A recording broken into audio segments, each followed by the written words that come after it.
तुमच्या मनातली इच्छा पूर्ण व्हावी असं तुम्हाला वाटतंय का? मग होळीच्या दिवशी एक उपाय नक्की करा. होळीच्या दिवशी कोणकोणते उपाय केल्याने आपल्या मनातली इच्छा पूर्ण होऊ शकते? चला जाणून घेऊया. पण त्याआधी चॅनलला सबस्क्राईब नक्की करा आणि आमच्या फेसबुक पेजलाही फॉलो करा. मित्रांनो, होळी पौर्णिमा विशेष असते. होळी पौर्णिमेच्या दिवशी जर तुम्ही लक्ष्मीच्या मंत्राचा जप केला तर तुम्हाला आर्थिक लाभ होतात. इतकंच नाही तर होळीच्या दिवशी तुम्ही लक्ष्मीची उपासना केलीत तर त्याचा सुद्धा तुम्हाला फायदाच होतो. होळीची रात्र अत्यंत खास असते, विशेष असते. या दिवशी जर तुम्ही काही वेगवेगळे उपाय केलेत तर त्या उपायांचा नक्कीच तुमच्या जीवनात सकारात्मक परिणाम होतो आणि म्हणूनच होळीच्या दिवशी अनेक वेगवेगळे उपाय करायला सांगितले जातात. पण जर तुम्हाला आर्थिक समस्या असतील, घरात पैसा टिकत नसेल, अनेक मार्गांनी पैसा घराच्या बाहेर जात असेल किंवा काहीही केलं तरी उत्पन्न वाढत नसेल, अशासारख्या आर्थिक समस्यांना जर सोडवायचं असेल तर तुम्ही होळीच्या आधी एक वस्तू घरी आणू शकता आणि त्या वस्तूची स्थापना होळीच्या दिवशी रात्री करू शकता. कोणती आहे ती वस्तू? ती वस्तू म्हणजे लक्ष्मी यंत्र. हे लक्ष्मी यंत्र जर तुम्ही होळीच्या आधीच घरी आणलं आणि होळीच्या दिवशी संध्याकाळी या लक्ष्मी यंत्राची तुमच्या देवघरामध्ये स्थापना केली तर माता लक्ष्मीची तुमच्यावर कृपा होईल. हे यंत्र दारिद्र्य नाशक आणि धनसंपत्ती देणार आहे. हे यंत्र म्हणजे धनदा लक्ष्मीचेच पूजन असून त्याची उपासना रंकालाही राव बनविल. जे लोक कर्जबाजारी झाले असतील त्यांनी देखील ऋणमुक्त होण्यासाठी या यंत्राचं पूजन करावं. या यंत्राची स्थापना देवीच्या नवरात्रात केली जाते किंवा कोणत्याही महिन्याच्या अष्टमीला किंवा पौर्णिमेला केली जाते. पण होळी पौर्णिमेसारखा उत्तम दिवस चालून आलेला आहे, ज्या दिवशी तुम्ही या यंत्राची स्थापना केली असता तुम्हाला त्याचं विशेष फळ मिळेल. हे यंत्र तांब्याच्या पत्र्यावर कोरून घ्यावं. ज्यांना शक्य असेल त्यांनी सोन्याच्या पत्र्यावर कोरून घ्यावं. यंत्राची यथाविधी पूजा करावी. पायसाचा किंवा केळ्याचा नैवेद्य दाखवावा. श्रीसूक्ताच्या 16 आवर्तनांचा अभिषेक करावा. ओम नमो धनदाय स्वाहा या मंत्राचा 1608 वेळा जप केला असता हे यंत्र सिद्ध होते. यंत्र सिद्ध झाल्यानंतर घरात त्याची स्थापना झाल्यानंतर तुम्ही रोज या मंत्राचा 108 वेळा जप करायचा आहे. हे यंत्र घरी देवघरामध्ये ठेवायचं आहे आणि ते बाहेर हलवायचं नाही. त्याचबरोबर पूजा झाल्यानंतर माता लक्ष्मीची आरती सुद्धा करायची आहे. मित्रांनो, होळी पौर्णिमेची रात्र या यंत्राची स्थापना करण्यासाठी उत्तम मानली जाते आणि हे यंत्र जर तुम्ही स्थापन केलं तर तुमच्या आर्थिक समस्या हळूहळू सुटायला सुरुवात होईल. ज्योतिष तज्ज्ञांच्या सल्ल्याने होळी आधीच हे यंत्र घरात आणा आणि त्याची विधिवत स्थापना होळीच्या दिवशी करा. माता लक्ष्मीची कृपा नक्कीच तुमच्यावर होईल.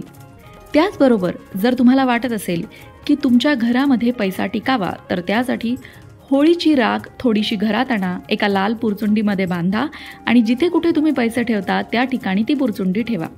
त्यामुळे सुद्धा तुमच्या घरात पैसा टिकू लागेल.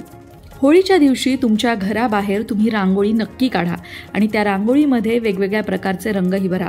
रांगोळी काढण्यासाठी पिवळा, गुलाबी, हिरवा, लाल असे रंग वापरा. हे रंग लक्ष्मी मातेचे आवडते रंग आहेत. त्या रंगांकडे आणि तुमच्या भक्तिभावाकडे आकर्षित होऊन लक्ष्मी मातेची कृपा तुमच्यावर निश्चितच होईल आणि तुमचं संपूर्ण कुटुंब आनंदात राहील. घरातला वास्तुदोष दूर करायचा असेल, घरातली सकारात्मक ऊर्जा वाढवायची असेल तर होळीच्या दिवशी तुम्हाला काय करायचं आहे, घरात किंवा घराबाहेर हिरवीगार झाडं किंवा रोपं लावायची आहेत.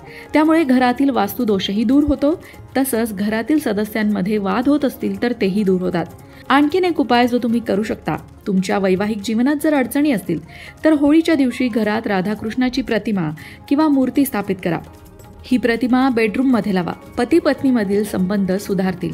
त्याचबरोबर पती पत्नीमध्ये प्रेम सुद्धा वाढेल. होळीच्या दिवशी गणेशाची पूजाही केली जाते.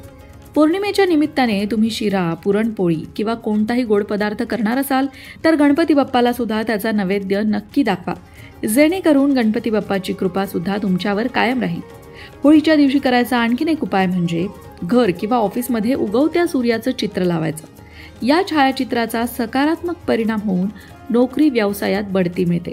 होळीच्या दिवशी होलिका दहन होत असतं आणि त्यात एक नारळ नक्की अर्पण करा. त्यामुळे तुमचं दुःख, दैन्य सगळं नष्ट होऊन जाईल आणि उत्सवाचे रंग तुमच्याही आयुष्यात भरतील. वास्तुशास्त्रानुसार होळीला केला जाणारा आणखीन एक उपाय म्हणजे होलिका दहन झाल्यानंतर होळीची जी राख आहे ती थंड झाल्यावर ती थोडीशी घरी आणायची, लाल कपड्यामध्ये बांधायची आणि जिथे कुठे तुम्ही पैसे ठेवता किंवा जिथे तुमची तिजोरी आहे तिथे ती ठेवायची. त्यामुळे घरातनं अनावश्यक खर्च कमी होतो. कळत नाही पैसा कुठे जातो पण पैसा टिकत नाही, अशी ज्यांची तक्रार असते त्यांनी हा उपाय करून बघायला काहीच हरकत नाही. होळीच्या 8 दिवस आधी होलाष्टक सुरू होतं आणि या होलाष्टकामध्ये कोणतंही शुभ कार्य करणं वर्ज्य मानलं जातं, त्याची सुद्धा काळजी घ्यायची आहे. आणि त्यामुळेच या कालावधीमध्ये कुठलाही चांगला निर्णय घेऊ नका किंवा कुठलंही शुभ कार्य करू नका.